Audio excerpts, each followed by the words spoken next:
चलिए अब आपको अगली खबर बताते हैं लेबनान से जुड़ी हुई। दरअसल मेरे साथ आप यहाँ देख रहे होंगे बाई तरफ जो नक्शा है वो लेबनान का दिख रहा है आपको, और यहीं पर हमला हुआ। अब तक पेजर हमले की हम बात कर रहे थे, लेकिन अब वॉकी टॉकी में एकदम से ब्लास्ट होता है और उसके बाद 20 लोगों की मौत हो जाती है। ये हमला हूबहू पेजर अटैक की तरह ही देखा गया है। आपको बता दें 500 लोग गंभीर रूप से घायल हो गए हैं। अभी तक लगातार लोग इस बात को लेकर हैरान थे कि पेजर कैसे हैक हुआ, कैसे इसमें इतना ब्लास्ट हुआ कि 4000 लोग गंभीर रूप से घायल हो गए और वहां 12 लोगों की मौत हो गई थी। लेकिन उसके तुरंत ही बाद वॉकी टॉकी, जिसमें हिजबुल्लाह के जो लड़ाके हैं वॉकी टॉकी का इस्तेमाल करते हैं, एक दूसरे से उसी के सहारे बातचीत करते हैं और अचानक से ब्लास्ट हो जाता है। हर कोई हैरान कि आखिर ये हो क्या रहा है। आपको बता दें इजराइल की जो खुफिया एजेंसी है मोसाद, उसके क्या माध्यम से ये हमला हुआ, इस तरह के सवाल उठ रहे हैं, लेकिन इजराइल की तरफ से अभी तक कोई प्रतिक्रिया नहीं आई है। तस्वीरें भी हम आपको लगातार दिखा रहे हैं। पेजर में ब्लास्ट होता है, वॉकी टॉकी में धमाका होता है और उसके बाद रेडियो में ब्लास्ट। इसको लेकर लोग काफी डरे हुए हैं, सहमे हुए हैं। और लेबनान में आपको बता दें हिजबुल्लाह के लड़ाकों के साथ साथ जो आसपास के लोग हैं जो पेजर इस्तेमाल करते थे, वहां पर भी ब्लास्ट हुआ था। उन लोगों को भी अस्पतालों में ले जाया गया और अस्पतालों के बाहर लंबी चौड़ी कतार देखने को मिली। तस्वीरों में आप देख रहे हैं धमाके में कई लोगों की अब तक जान जा चुकी है, हजारों की संख्या में लोग घायल बताए जा रहे हैं। लेबनान में पेजर के बाद वॉकी टॉकी में भी धमाका हुआ, 20 से ज्यादा लोग वहां पर भी मारे गए। करीब 500 लोगों के घायल होने की खबर है, पेजर की वजह से धमाका हुआ। और एक बात आपको बता दें कि अलग अलग इलाकों में हमने देखा कैसे धमाके हुए। इस वक्त तस्वीरें आपकी टीवी स्क्रीन पर जिसमें आपको नजर आएगा कुछ लोग जो घायल हो गए, अस्पताल में उनका इलाज चल रहा है। हिजबुल्लाह के लड़ाके एक दूसरे से बातचीत कर रहे थे, वो भी आपको तस्वीरों में नजर आ रहा होगा। और वॉकी टॉकी का इस्तेमाल वो करते हैं। इससे पहले एक दिन पहले की अगर बात करें, पेजर्स के विस्फोट में ही 12 लोगों की जान भी चली गई थी। ये बहुत सारी तस्वीरें इस वक्त आपकी टीवी स्क्रीन पर है, जिसमें आपको नजर आएगा कि दो जगहें सीरिया में देखिए और इसके अलावा दूसरी जगह पर भी कैसे एक के बाद एक वॉकी टॉकी और इसके अलावा पेजर में धमाका होता है और उसमें अब तक कई लोगों की जान जा चुकी है। हजारों की संख्या में लोग भी घायल बताए जा रहे हैं और कुछ लोगों का इलाज अस्पताल में चल रहा है। ये भी आपको बता दें फिलहाल कि अभी इस पूरे मामले को लेकर हिजबुल्लाह की तरफ से कहा जा रहा है कि इजराइल का हाथ इसके पीछे है। हालांकि इजराइल की तरफ से अभी तक इस पूरे मामले को लेकर कोई टिप्पणी नहीं की गई है। और आपने कल देखा था कि जैसी बड़ी खबर सामने आई, वहां पर नेतन्याहू भी जो है मीटिंग में फिलहाल मीटिंग करते हुए नजर आ रहे थे। तो इस वक्त आपको तस्वीरों में हम दिखा रहे हैं कुछ सीसीटीवी फुटेज भी आपकी टीवी स्क्रीन पर। और लगातार कैसे बैक टू बैक धमाके हुए ये तो हमको बता ही रहे हैं आपको, लेकिन सवाल यह है कि पेजर टू वॉकी टॉकी हिसाब अभी बाकी है। क्योंकि एक तरफ ये कहा जा रहा है, आरोप लगाया जा रहा है हिजबुल्लाह की ओर से भी और लेबनान की ओर से भी कि ये जो कुछ हुआ है वो इजराइल ने किया है। 17 सितंबर 2024 को पेजर में लगातार बैक टू बैक धमाके होते हैं, जिसमें 12 लोगों की मौत हो जाती है और 2700 से ज्यादा लोग घायल बताए जा रहे हैं। और उसके तुरंत बाद करीब 24 घंटे के भीतर ही वॉकी टॉकी में भी कई धमाके होते हैं। मैंने बताया आपको कि 2700 से 3000 से ज्यादा लोग घायल हैं, इसमें से कई लोगों को अस्पताल में भर्ती कराया गया है। और अब उसके बाद 24 घंटे में वॉकी टॉकी में विस्फोट हो जाता है। Back to back walkie talkie में विस्फोट होते हैं, जिसमें 20 लोगों की मौत हो जाती है। 20 लोगों की, पहले 12 लोग की जान गई और उसके बाद वॉकी टॉकी में धमाके से 20 लोगों की जान चली गई और 450 से ज्यादा लोग घायल बताए जा रहे हैं। और यह कहा जा रहा है कि जानबूझकर इन उपकरणों की बैटरीज को निशाना बनाया गया है।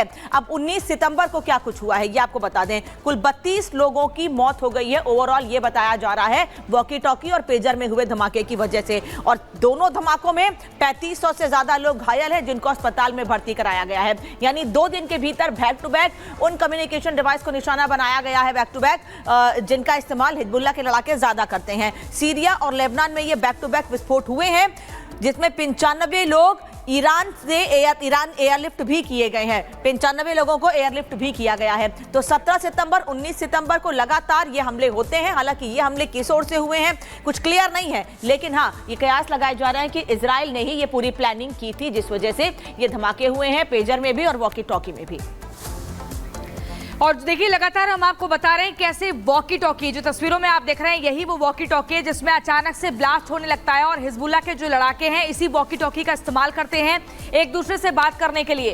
पहले पेजर में हमला होता है, उसके ठीक 24 घंटे बाद वॉकी टॉकी ब्लास्ट हो जाता है। इसके बाद लेबनान में जो लोग हैं वो डरे हुए हैं, दहशत में हैं और ये सोच रहे, परेशान हो रहे हैं कि आखिर जो इलेक्ट्रॉनिक उपकरण है इनके माध्यम से एक के बाद एक ब्लास्ट क्यों हो रहे हैं। अब जितने भी उनके पास इलेक्ट्रॉनिक डिवाइस है हर किसी को लेकर इस्तेमाल करते हुए उनके मन में एक डर उनको सता रहा है कि कहीं इसमें ब्लास्ट ना हो जाए। पूरी खबर इस रिपोर्ट में देखिए।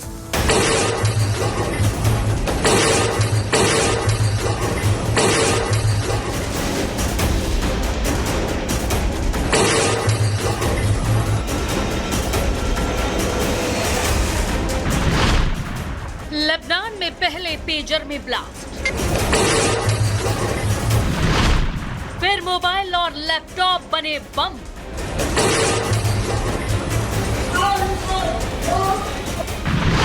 वॉकी टॉकी में हुए धमाके।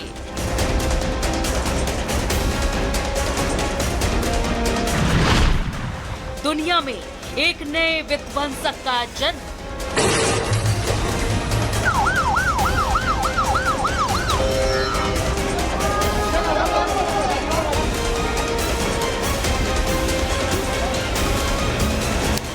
तारीख 17 सितंबर 2024। जगह लेबनान की राजधानी बेरूत।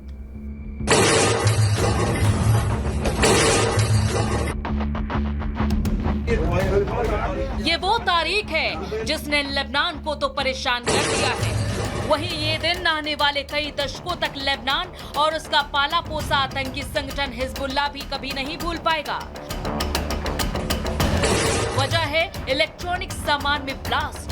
अभी तक आपने किसी देश को दूसरे देश पर बम गिराते, मिसाइलों से हमला करते और बॉर्डर पर आमने सामने गोलियां बरसाते ही देखा होगा।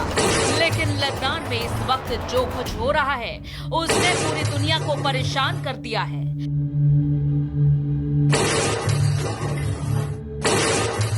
लेबनान में बुधवार को walkie talkie, mobile phone, radio और लैपटॉप ऐसे फटे जैसे कोई बम हो। कई घरों में रखे रेडियो में ब्लास्ट हुआ तो कहीं जेब में रखे वॉकी टॉकी फटे तो लोगों के पैर के चीथड़े उड़ गए।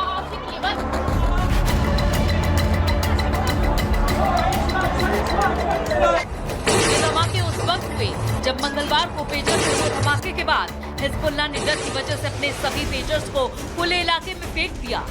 लेकिन इसके बाद चलती गाड़ियों के रेडियो में, स्कूटर की बैटरी में, लैपटॉप में, सोलर पैनल में और यहाँ तक कि दफ्तरों में इस्तेमाल होने वाली वॉकी टॉकी में एक के बाद एक कई धमाके हुए जिसमें सैकड़ों लोग घायल हो गए।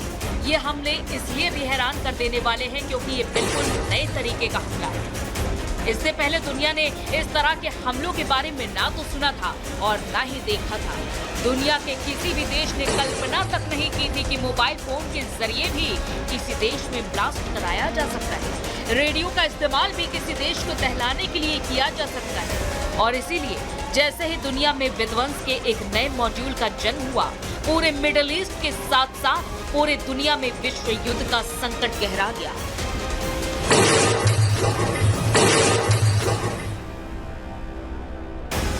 क्योंकि लेबनान पर 24 घंटे में दूसरी बार सीरियल ब्लास्ट हुए, इसीलिए हिजबुल्लाह ने सीधे सीधे इजराइल को धमकी दे डाली। हिजबुल्लाह के कार्यकारी परिषद के प्रमुख सैयद हाशिम सफीउद्दीन ने कहा कि हम पेजर विस्फोट हमले का जवाब विशेष दंड के साथ देंगे। हिजबुल्लाह दुश्मन को माकूल जवाब देगा। क्योंकि इस हमले के लिए लेबनान ने भी सीधे तौर पर इजराइल को जिम्मेदार ठहराया, इसीलिए इजराइल ने भी अब आतंकी संगठन हिजबुल्लाह पर चुटकी ली है। Israeli chief of staff Herzi Halevi ने कहा है कि हिजबुल्लाह के आतंकवादी इतना डरे हुए हैं कि अब उन्हें शौचालय जाने, यहाँ तक कि खाना खाने में भी डर लग रहा है। इन हमलों में दक्षिणी लेबनान की बूज शहर सबसे ज्यादा प्रभावित हुए हैं, जहां आतंकी